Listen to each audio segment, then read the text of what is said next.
Hey all, welcome to A Healer's Guide to Heroic Blackhorn.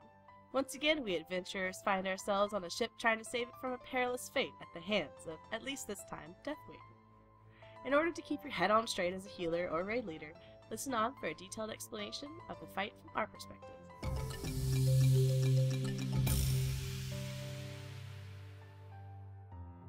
Heroic Blackhorn is a very cut and dry fight for healers, with very little changing from normal to heroic and nothing extreme in terms of healing rotations or assignments.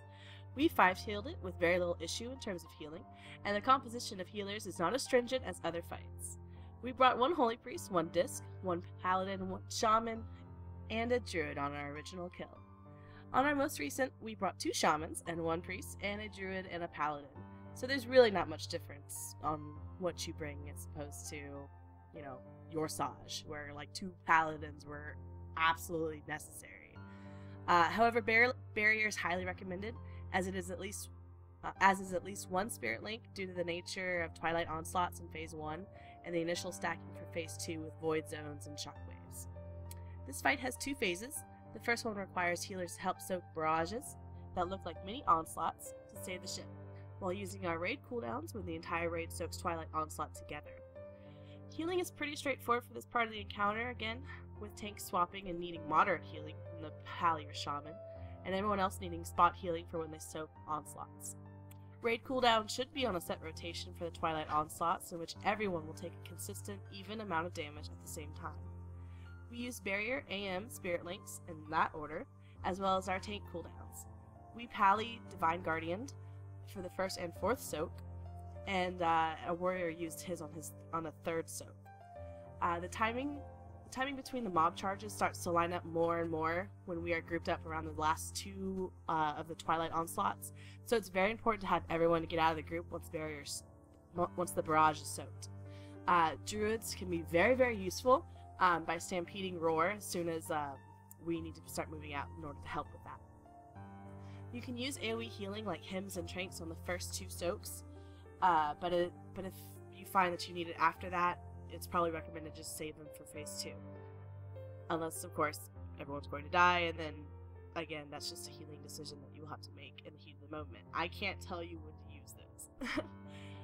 Once Phase 2 hits, ranged and healers will stack and move together a la Atramedes, and the fact that you move as a group back and forth, avoiding shockwaves and purple void zones. Be sure to stay at least 10 yards or more away from the tanks in the melee group so that you are not interrupted and silenced.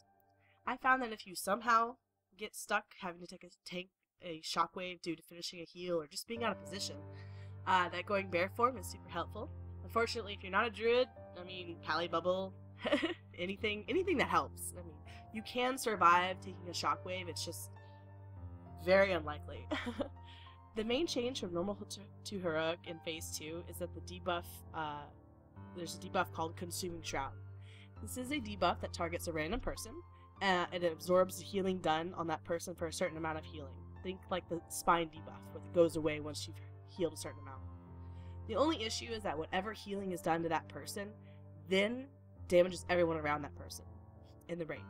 We found that it was easier just to have that person remain stacked with whatever group they were in, and avoid healing them directly other than with ground AoEs unless necessary. The only flaw in the plan is that if a player dies, usually due to a shockwave fail, the fact that they get killed by standing in shockwave, then that once they die, all the damage that hasn't been absorbed yet by the healing will be released and hit everyone in the raid. And this is up to like 150k, so it can be a raid wiper if it happens. It never really happened to us, so I can't speak from experience, but yeah, it can happen. Any other damage taken by the debuff person is controlled with AoE and ground heals, pretty much.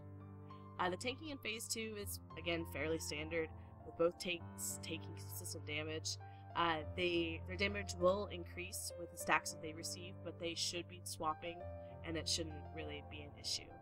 Again, they will probably need standard external cooldowns like Pain Suppression, Guardian Spirit, etc., as they call for them. But otherwise, just continue to do your jobs, and shockwaves, and shockwaves and void zones, and you should be pretty golden.